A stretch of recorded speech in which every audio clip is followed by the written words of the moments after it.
everybody. Happy Friday. I'm drinking my little afternoon cup of coffee. I have my Let It Snow mug out. I feel like I should start just doing videos on guess what mug she's going to use. This is my, I'm not, it's not that I'm ready for Christmas. I'm just ready for some cooler air. And it's just really muggy and warm today. So I turned the AC down a little. Husband doesn't need to know. And got my fans on. And so now I'm drinking my coffee out of my cozy mug. Do what you got to do, right? So today we're going to work on the chapter 11, the law of perception, of our 12 laws of being human. And again, don't forget to, if you want to put in the comments which book you think you want me to do next, which is 12 Laws of Life or 12 Laws of the Universe. And I'll pick one if you guys don't, but yeah, if somebody has a preference, let me know. We'll work on, one of those next.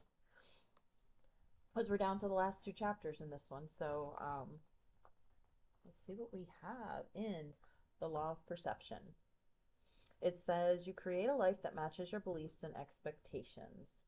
And this really is, that is a pretty true statement. And it's a hard one to wrap your head around because if you don't have a great life, you think, well, this isn't what I wanted. But as we dig deeper into things like this, and as you pay more attention to your thoughts and your actions, you start to realize that there are choices you make, there are decisions you make that end up pointing you in the direction you ultimately go in.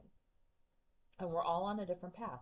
We all have, there's reasons why we're on the paths we're on. It's not a good or a bad or a right or a wrong. It's just kind of what is. But when you really look at that, I think you realize you do have the power to change some things. So, and I'm working on that now. So let's get into it. Life is exactly what you think it is. You'll feel alone at times. At times, you'll wonder why everyone else's path looks as though it's not only bump free, but lined with happy selfies and loving life. But Facebook status updates. This can make the pain of troubled times feel worse. Don't make the mistake of thinking that just because other people's bumps don't line up the same point in the path as yours, that they don't exist. They do. They do for everyone. It's what makes us human. Every person on the planet has had to go through something. Maybe not at the same time as you, and maybe not in the same way as you, but everyone has loved, lost, been hurt, scared, or broken, right? To varying degrees. We all come out of it with bruises and scars. Claim them as proof that you survived and will continue to thrive. Therefore, how you perceive your life is exactly how it is. You change your perception and you change your life. Some days the best you'll be able to do is breathe, and that's okay. Who hasn't had one of those days? Maybe more than one, maybe for longer than a day. Know that it is okay to fall down, fall apart, feel like you can't get up. Stay there for a little while. It's healing and it is important. Just don't decide to live there. For it may feel very comfortable there. We need to get up and be moving. And we did talk about these things, in previous videos about, just don't unpack there, right? Sometimes we have to just feel, and I do this. I feel bad for myself. I'll feel down, woe is me. But I also made a conscious decision years ago to really say, I'm just going to feel that. I know it, I need it. But I also know tomorrow's a new day. And I go to sleep at night knowing I'm going to be able to wake up and it's a new day. So um, we get really comfortable in those spots. And there's a song. Anyone who knows me knows I've mentioned the song to them, and they're tired of hearing it. But there is a song by the Indigo Girls, and I forget which one it was. I'll find it, and I'll actually put the link to the song on YouTube with the lyrics. By the Indigo Girls. And there's a line in it, and it says, darkness has a hunger that's insatiable. Lightness has a call that's hard to hear. And that really just spoke volumes to me because, I don't know, I just, it really says a lot. It seems so easy to go down that path of darkness or, feeling sorry for ourselves. But it's really, it can be harder to follow that call of lightness and that positivity. But once you practice it and you get better at it, it does eventually become easier. Um, let's see. Okay. The thing you can't stop thinking about, do that. If you can't stop thinking about it, it's worth trying. So just start. Stop thinking about what there is to lose. There's probably going to be plenty. And start thinking about what there is to gain. There'll always be more. And don't try to predict your path. When you're doing the right thing, you'll have passion, energy, creativity, and resources that you never imagined. But they can't show up for you until you do. Sorry about that. I had to pause it for a second. I felt a sneeze coming on, and I didn't want to sneeze on the video. So when it says don't try to predict your path, I think that's the toughest part when we talk about the manifestation, law of attraction. We say we want to live a certain way or we want a certain job, but then we think, well, how are we going to get it? This doesn't make sense to me. This and this and this would happen. We start trying to figure it out, trying to predict the path, and it's just not, because I think it's human nature to want to do that, but we don't know what's going on in the background. We don't know what's going on in the universe, what things are being lined up for us, right? So that we have no idea what opportunities may come at us out of the blue. And this also, not predicting your path, it kind of reminds me of, and like focusing on the good instead of the negative. I started mountain biking years ago with my husband, and I fall a lot. But something he told me, and I use it to this day, not that I always abide by it, but I'm always reminded he was right when I don't abide by it.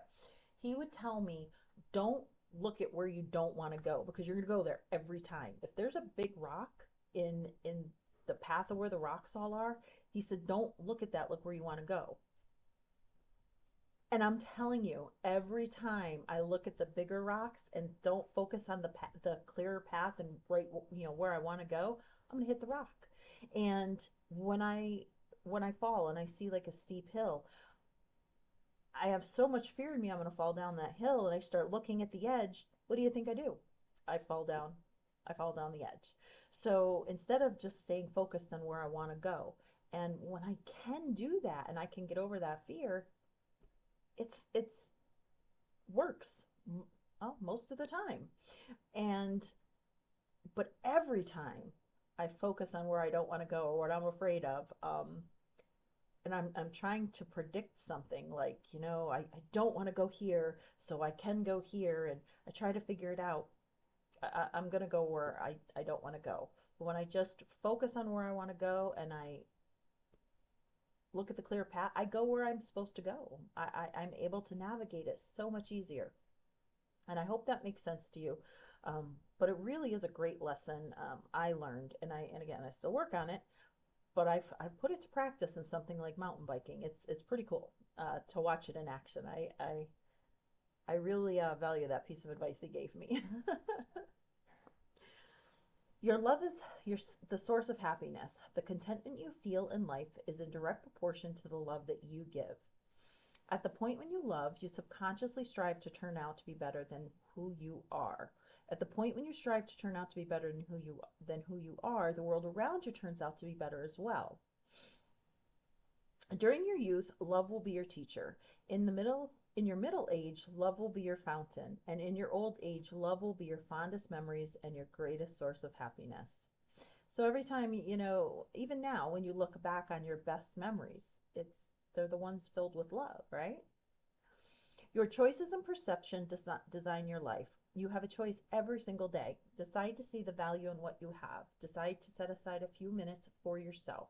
Decide to accomplish something that makes you smile. Decide to be excited. Decide to laugh at your own silliness. I do this all the time. I laugh at myself constantly. Decide to spend time with positive people. Decide to be relentless with your objectives. Decide to attempt over and over. Inside your decisions lie all the tools and resources you need to design the life of your dreams. It's simply a question of how you perceive it to be. And with that said, design the life of your dreams. And I think a lot of us, including myself, think, oh, the life of my dreams is going to be, I never have to worry about money. I'm going to have all kinds of money. And yes, that would help tremendously, right? It would help all of us. But, I talked to my older sister today, and she she truly is a happy person deep down. Like she has found this secret of happiness, and she has a beautiful life. And I really believe she created that, herself. I mean, it took her years to get there, but she knew what she wanted, and she didn't stop thinking about that, and that is what she was focused on. But she still, to this day, she told me, she's grateful for everything, and she's, and it's about the perception of something. And some people, your perception of, oh, okay, I live in a, for me, I live in an average home. Okay, I don't live in a mansion. I don't live in a, tiny cabin. I live in traditional, normal home, right? um, by society standards, I guess. And I sometimes forget how great that is. I forget to say how grateful I am for that. And that's something my sister Debbie doesn't forget. And I believe my younger sister is really good at this too. But I had a conversation with my older sister today, and she really reminded me of that. Of someone might look at her life and not perceive that as the life of their dreams. They might not look at it as, you know she's got everything she wants and needs. Yet my sister feels that way. She's happy, she's grateful. When she was cutting an onion, she was grateful, that she had a knife to cut her onion, that she had the onion. She's grateful for all the things we take for granted.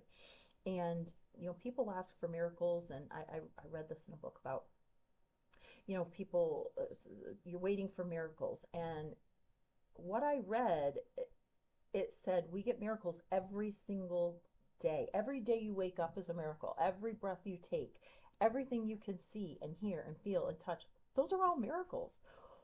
We're so used to them, we take them for granted. But what would happen if you woke up and couldn't see? It could happen. What would happen if you woke up, you couldn't hear, you lost the hearing in one ear, or um, you had numbness somewhere, and you couldn't feel something, or um, you found out that you have something going on that's just going to shift your life entirely. That's when we realized how important it was.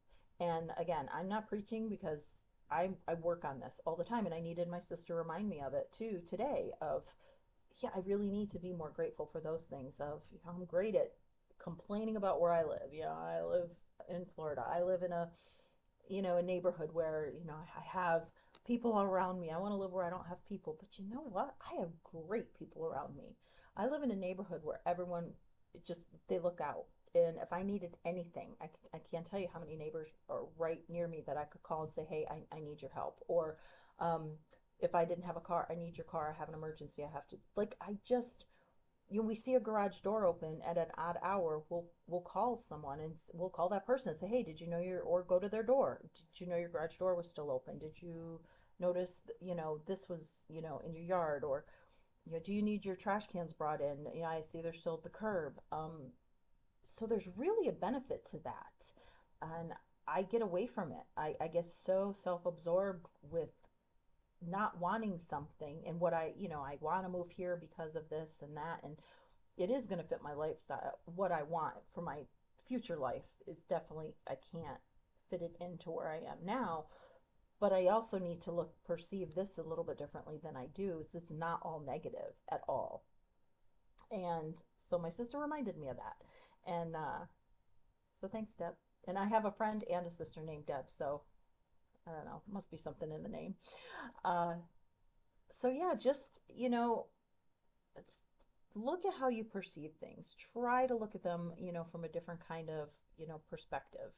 And focus on what we do have and the great things we have, instead of thinking about the negative things and things we don't have, or things we wish we had. I myself am going to put a lot more focus into that this week, because this chapter really stood out to me for that. I need to, just look at more of the good things and not stay there, not live in that perpetual wishing for more because of, and forgetting what I have. So, thanks, Manhardeep, for writing this chapter, because I really, really enjoyed it, and I'm probably going to read it a couple more times. I've already read it a couple of times, but I tend to go through these chapters more than once. So, again, I'll try and put the link. If I think of that song, I'll find it on YouTube, and I'll just put the link to it in the description if anyone's interested in listening to it, because I really enjoy, Indigo Girls have a lot of really great um, songs from a different kind of perspective. And the last chapter is the law of true possession. So we'll be doing that one probably, well, maybe even this weekend. It's a page and a half. It's a super short one. But we'll also go over the conclusion in that video because he has a conclusion at the end. So, but yeah, we'll tackle that next time. I hope everybody has a great Friday. It's Friday the 13th. I tend to look at that as good luck. I know I'm an odd duck. I don't look at Friday the 13th as bad. Um, I think it's, you know, I look at a lot of the stuff that people think is bad. I tend to look at them as a good thing or good luck. So, happy Friday, happy weekend. Have, just a beautiful day. I hope wherever you are, everything's going perfect for you. And if you're working, I hope your day goes quickly and smoothly. All right. See everybody later. Bye.